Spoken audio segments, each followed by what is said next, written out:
El canal del Istmo de Corinto es un canal artificial que permite a los barcos navegar desde el mar Jónico hasta el mar Egeo, evitando circunnavegar la península del Peloponeso, cuyo litoral rocoso es sumamente peligroso y ahorrar así centenares de kilómetros.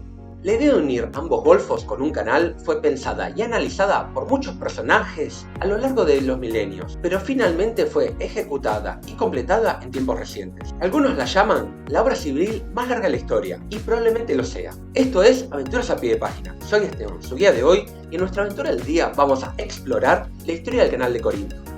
El canal del Istmo de Corinto queda en Grecia, a 90 kilómetros de Atenas y a 3 kilómetros de la ciudad de Corinto. La obra consiste de un único canal de 8 metros de profundidad, excavado al nivel del mar, por lo que no requiere esclusas, y mide 6.300 metros de largo y tiene entre 21 y 24 metros de ancho. Los muros rocosos se elevan 90 metros sobre el nivel del mar en un ángulo semivertical de 80 grados. El canal es cruzado por una autopista, puentes ferroviarios, puentes peatonales y por puentes sumergibles en cada extremo del canal.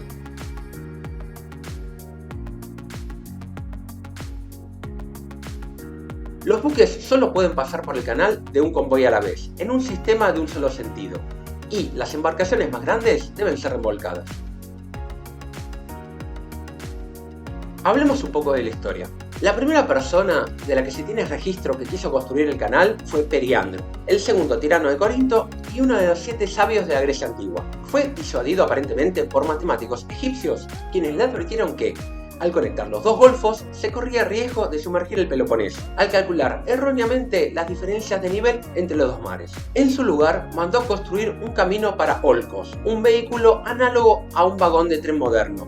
Este camino fue utilizado para transportar carga y, en casos excepcionales, hasta barcos. Conocido como el Diolkos, la calzada se extendía unos 6 kilómetros y variaba entre 3 y 6 metros de ancho. Estaba pavimentada por bloques de piedra caliza sobre una capa honda de arena y grava. 2 surcos paralelos fueron cortados en el camino con 1,5 metros de separación. Los vehículos eran tirados por grupos de esclavos o de animales. Estuvo operativo desde el siglo VI a.C. hasta la mitad del siglo I, por razones que veremos luego. Existen 2 secciones del camino visibles en la actualidad. En Poseidonia, en el extremo norte del canal, una de las cuales es la que estamos viendo, y otra sección dentro de la Escuela de Ingeniería, del otro lado del canal. Desde el año 2021 se están realizando trabajos de conservación y de restauración. En internet circulan muchos malentendidos al respecto del Diolkos. Si quieren que haga un video al respecto, déjenlo en los comentarios. Posteriormente, unos 300 años después, Demetrio I de Macedonia tomó la rienda de la idea, pero otro error de cálculo de sus ingenieros también le hizo desistir, ya que también creyó que al abrir el canal inundaría la zona. El historiador Suetonio dijo que Julio César planificó un canal a través del istmo, entre otros grandiosos proyectos de ingeniería. Sin embargo, fue asesinado antes que pudiera llevarlos a cabo. El primero en intentar semejante obra fue Nerón. En el año 67 d.C., el emperador romano ordenó que el canal se excavara, encomendando el trabajo a 6.000 esclavos. El propio Nerón inició la excavación abriendo el suelo personalmente con un pico dorado y retirando el primer balde de tierra. Quedan registros de los trabajos realizados por Nerón, donde se puede apreciar que se excavaron 3 secciones, una a cada extremo y una en el centro. De hecho, fue la obra de Nerón la causa de que se dejara de usar el Diolkos, dado que, durante la excavación, como mínimo destruyeron la parte norte. Nerón murió un año después del comienzo de las obras y su sucesor, Galba, canceló el proyecto por considerarlo demasiado costoso. Cabe decir que las arcas de Roma estaban vacías debido a los altos costos de la reconstrucción de Roma luego del incendio del año 64. De la iniciativa de Nerón solo queda una escultura del dios Apolo, tallada por esclavos. Está localizada en un costado del canal y solo es visible desde el mismo. Se encuentra muy deteriorada luego de casi 2 milenios de exposición a los elementos. Décadas después, el filósofo griego y senador romano Herodes Atticus también consideró excavar el canal, pero no logró poner en marcha el proyecto. En 1687, los venecianos también consideraron completar la obra tras su conquista del Peloponeso, pero tampoco iniciaron el proyecto. La idea de un canal que atravesara el istmo revivió tras la independencia de Grecia del Imperio Otomano en 1830. En 1870, el gobierno del primer ministro Trasíbulo Saimis dictó una ley autorizando la construcción del canal de Corinto. La construcción se inauguró formalmente el 23 de abril de 1882 en presencia del rey Jorge I de Grecia. Los trabajos fueron encargados a una compañía francesa, pero lamentablemente cayó en la bancarrota antes de poder concluir la obra, y el proyecto se suspendió una vez más. La construcción se reanudó en 1890 cuando el proyecto se transfirió a una compañía griega, y finalmente fue completado el 25 de julio de 1893, tras 11 años de trabajo y 26 siglos de espera.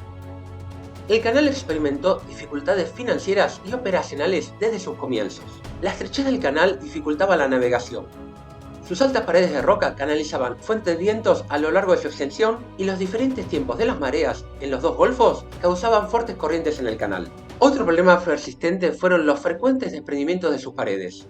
Los grandes muros del canal habían sido inestables desde el comienzo. Aunque fue inaugurado formalmente en julio de 1893, no se abrió a la navegación hasta el mes de noviembre, debido a los constantes deslizamientos de tierra.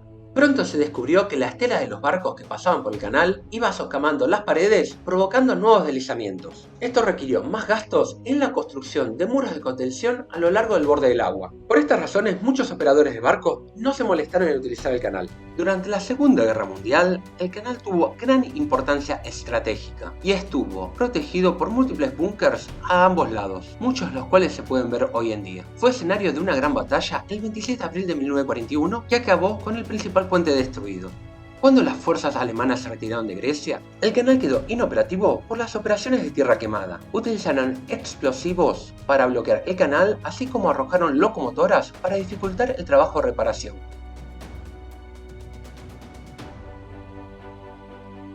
En noviembre de 1947, el Cuerpo de Ingenieros del Ejército de los Estados Unidos comenzó a trabajar en el despeje del canal y logró reabrirlo para el tráfico de poca profundidad el 7 de julio de 1948 y para todo tipo de tráfico en septiembre del mismo año. Obsolescencia e irrelevancia. Aunque el canal ahorra cerca de 700 kilómetros de viaje alrededor del Peloponeso, es muy angosto para los buques de carga modernos, pues solo permite el paso de naves de un ancho máximo de 17 metros y medio y de un calado de 7,3 metros. El canal es hoy día principalmente utilizado por embarcaciones de turismo. Una clara demostración de su obsolescencia e irrelevancia es que en marzo del 2021 hubo un desprendimiento que lo mantuvo bloqueado durante meses y apenas apareció en los periódicos, mientras que cuando un barco bloqueó el canal de Suez durante solo 4 días fue noticia mundial y causó caos en las cadenas de aprovisionamiento a nivel mundial con repercusiones que duraron meses. En los siguientes videos exploramos algunos de los bunkers del istmo y las ruinas de Izmia, una de las 4 sedes de los juegos en la antigüedad. Esto es todo por hoy. Hasta la próxima aventura.